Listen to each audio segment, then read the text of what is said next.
શ્રી સ્વામિનારાયણ ભગવાનની જય. અક્ષર પુરુષોત્તમ મહારાજની જય. ગુણાતીતાનંદ સ્વામી મહારાજની જય.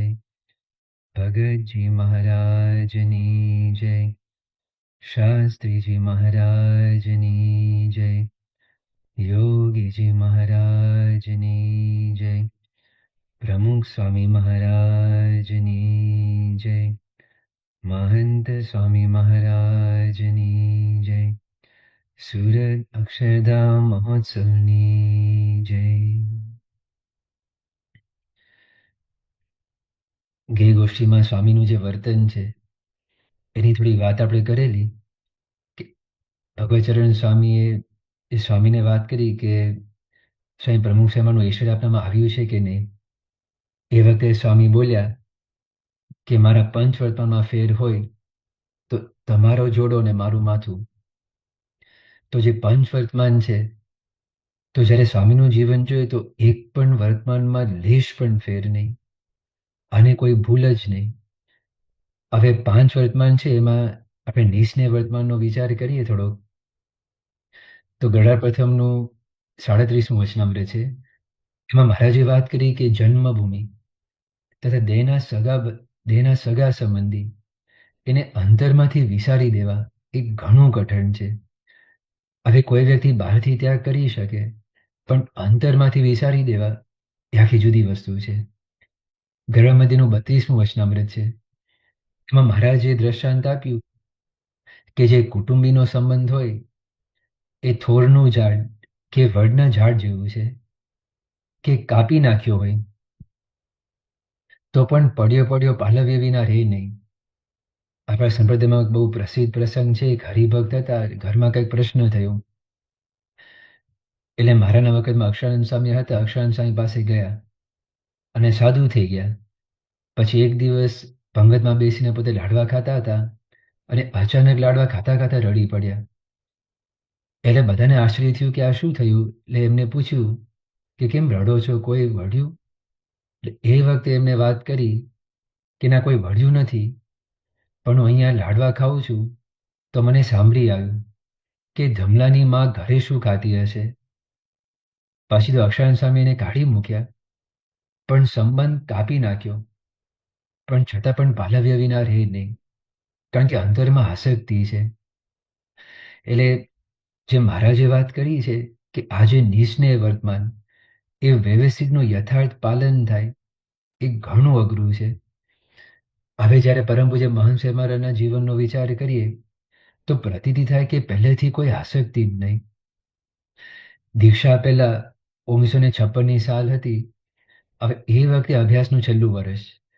સ્વામી એગ્રીકલ્ચરનું ભણતા હતા, 4 વર્ષનો કોર્સ.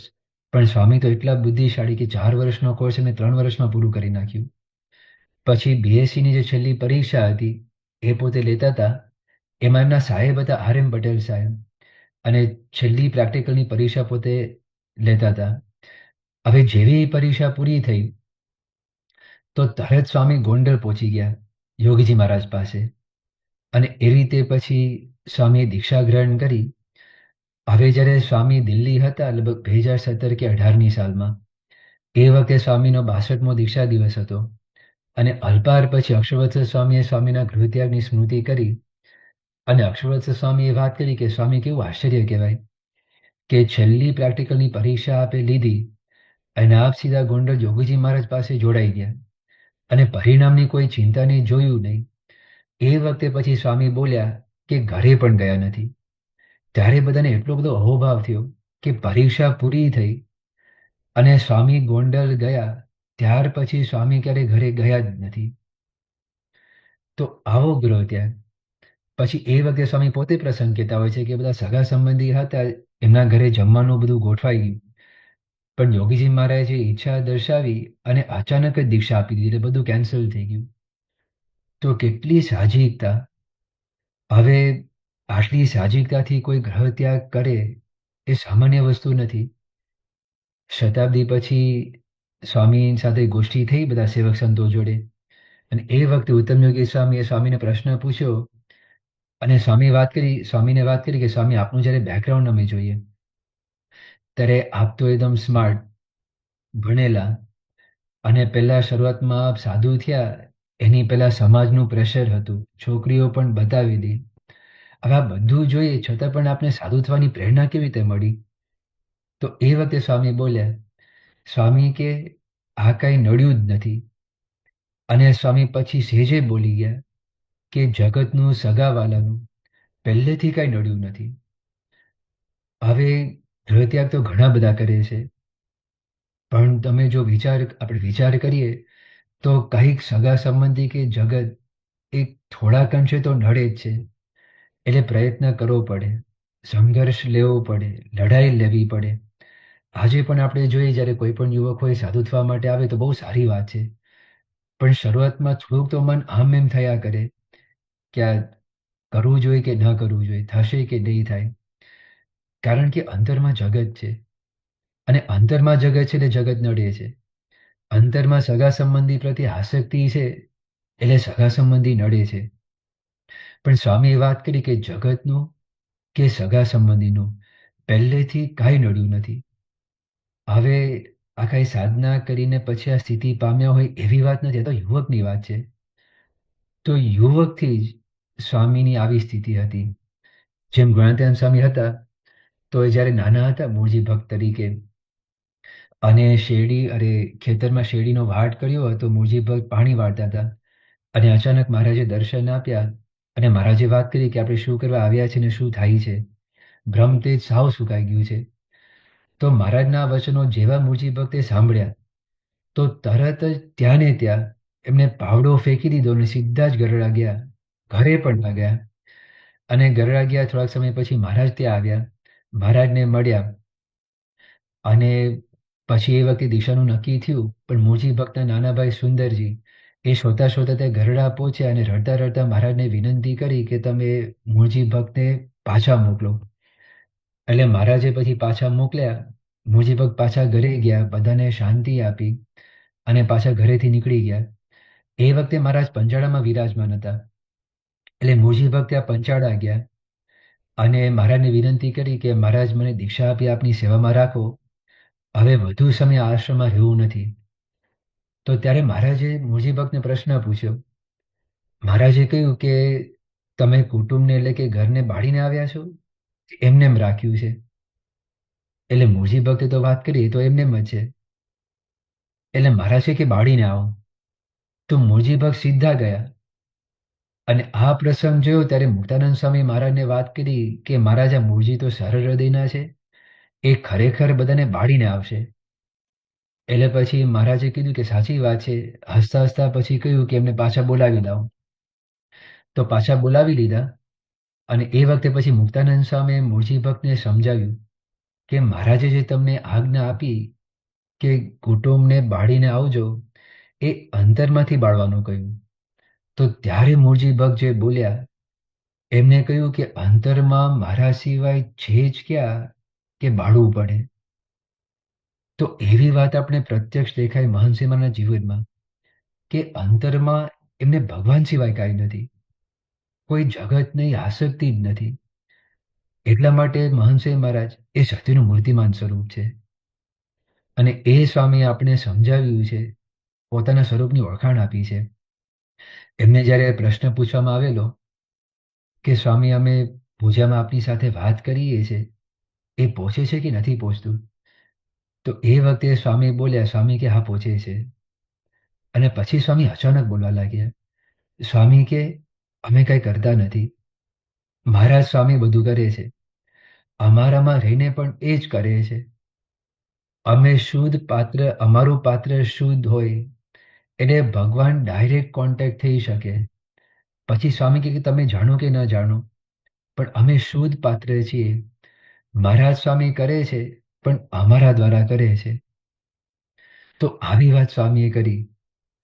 હવે આનો થોડો વિચાર કરીએ તો ખરેખર આપણને કેટલી મોટી વાત મળી ગઈ, કેવા પુરુષ મળી ગયા. આ માનસિંહ મહારાજ બહારથી એટલા સામાન્ય લાગે, માણસ જ લાગે, પણ સાક્ષાત પરબ્રહ્મને ધારીને બેઠા છે. એ કોઈની તાકાત નથી અને સંપૂર્ણપણે ધારીને બેઠા છે. એટલે જ્યારે આપણે મહંત સિંહના દર્શન કરીએ છીએ ત્યારે જે મહારાજ અક્ષરધામમાં વિરાજમાન છે, અનંત કોટી અક્ષર મુક્તોથી ઘેરાયેલા છે, એ જ મહારાજ, એ જ પરબ્રહ્મના આપણે સાક્ષાત દર્શન કરીએ છીએ. આપણે જ્યારે સ્વામીની વાણી સાંભળીએ છીએ ત્યારે મહારાજની જ પરાવાણી સાંભળીએ છીએ. આપણે જ્યારે મહંત સ્વામીની સ્મૃતિ કરીએ છીએ ત્યારે મહારાજની સ્મૃતિ કરીએ છીએ. એટલે આપણને જે પુરુષ મળ્યા છે, જે સ્વરૂપ મળ્યું છે, એ અને અક્ષરધામમાં રહેલું સ્વરૂપ, એમાં એક રોમનો ફેર નથી. આ વાત સ્વામી આપણે પોતે જ કરી છે. એટલે આ વાતનું જો અનુસંધાન રહે તો અખંડ કેફ રહે.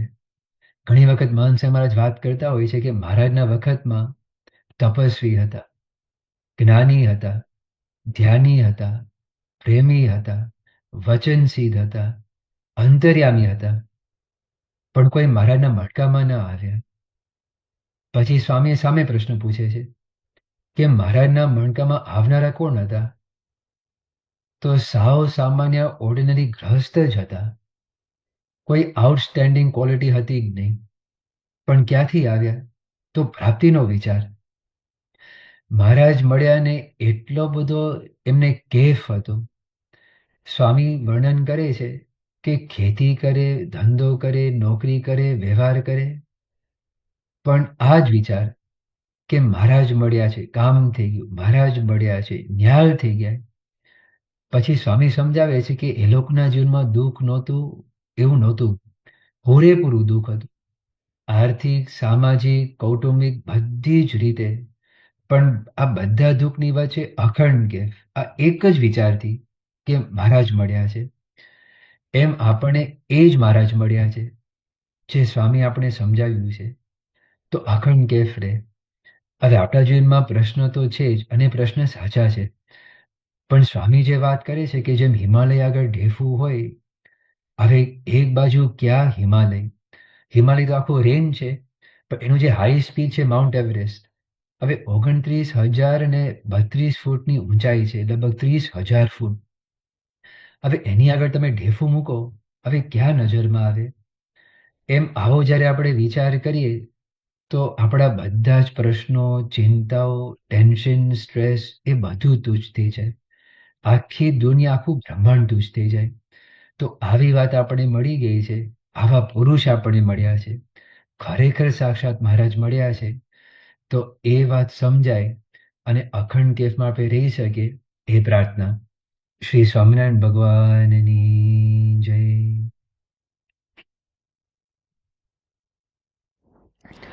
માનો મળી છે મોટી વાત, હાથ આવી તેમાં હાર જોરે, કરી જતન દિવસ રાત, સૂતા બેઠા સંભાર જોરે, સાચો મળ્યો છે સત્સંગ, અંગે અચળ કરી રાખ જોરે, રખે ચડે બીજાનો રંગ, એવું દાપણ દૂર નાખ જોરે, લઈ બેઠા છો મોટો લાભ, ભેટી પૂરણ બ્રહ્મને રે, નહીં તો દુઃખનો ગત ડાપ, માની લેજો એ મર્મ ન રે, આજ પામ્યા છો આનંદ, પામ્યા દારૂણ દુઃખન રે, એમ કહે નિષ્કુળાનંદ, રખે મુક્તા એવા સુખ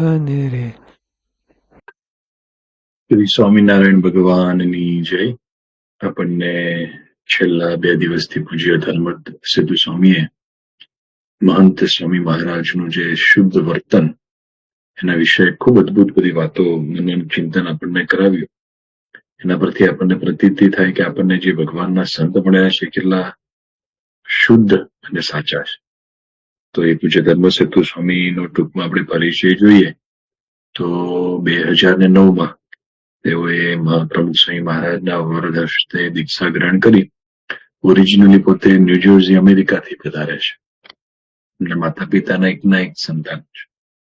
અને પછી સારંગપુરની અંદર તેઓએ અભ્યાસ કર્યો, પણ પછી પણ એ ભણવામાં બહુ જ હોશિયાર. એમને આપણા ગ્રંથોનો પણ બહુ જ ઊંડાણથી સારો અભ્યાસ કરેલો. એમાં બધી ભાષાઓ પર એટલું પ્રભુત્વ, સંસ્કૃતની અંદર પણ બહુ જ પારંગત, એટલે મહાન સ્વામી મહારાજ પ્રમુખ સ્વામી મહારાજની આજ્ઞાથી તો વિશેષ અભ્યાસમાં જોડાયા. એટલે છેલ્લા લગભગ આપણે જોઈએ તો 16 વર્ષથી પોતે સારંગપુરની અંદર રહીને અભ્યાસ જ કરે છે. અને એમાં અત્યારે તો પોતે પીએચડી થઈ ગયા અને આચાર્યની પદવી પણ લઈ લીધી અને ખૂબ જ વિદ્વાન સંત છે, સારામાં સારા વક્તા સંત પણ છે.